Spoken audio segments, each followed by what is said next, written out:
മനസ്സിലാവണില്ല എന്തിനു പറഞ്ഞത്. തിരികെ വിളിച്ചു തന്നെ അവളോട് വർത്താനം പറഞ്ഞുകൊണ്ടിരിക്കുമ്പോൾ തിരികെ വിളിച്ചു. അവളെ ആസനം തെറ്റിച്ചു. എല്ലാത്തിനും എന്റെ കാര്യം എന്തിനു പറയും? എന്റെ കാര്യം എന്തിനു പറയുന്നത്?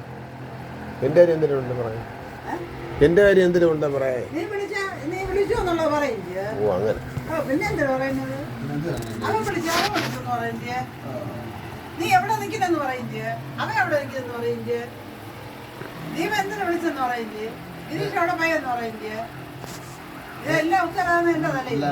ഞാൻ വിചാരിച്ച ഓർമ്മശക്തി ശക്തി ഒന്നും മിണ്ടിട്ട് വാർദ്ധക്യത്തിലോട്ട്.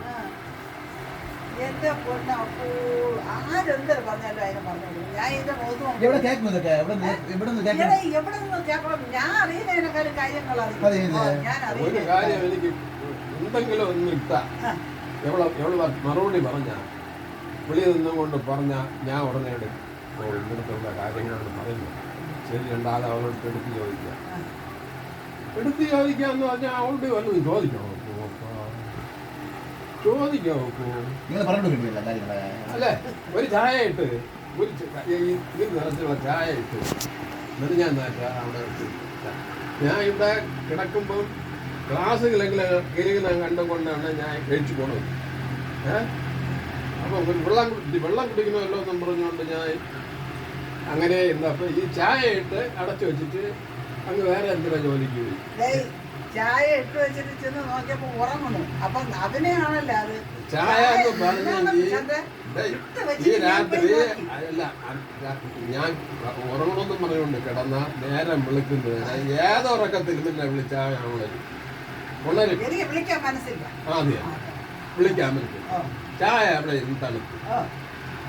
തണുത്ത് എടുത്ത് വാണു. ഇതാണ് അവകാശങ്ങളും അധികാരങ്ങളും പറയും. ഇത് ഞാൻ 2-3 ദിവസം കേട്ട്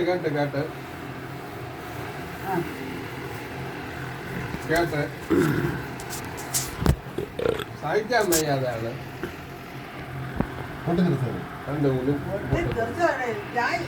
വിളിച്ചില്ലേ?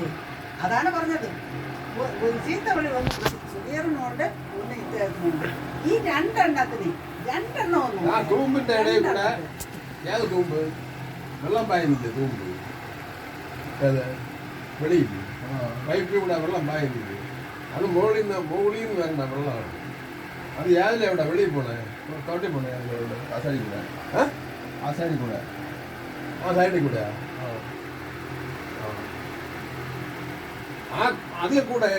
അതിൽ കൂടെ ഇട്ട് അപ്പുറത്തൂടെ വലിക്കുന്നു എനിക്ക് തോന്നുന്നു.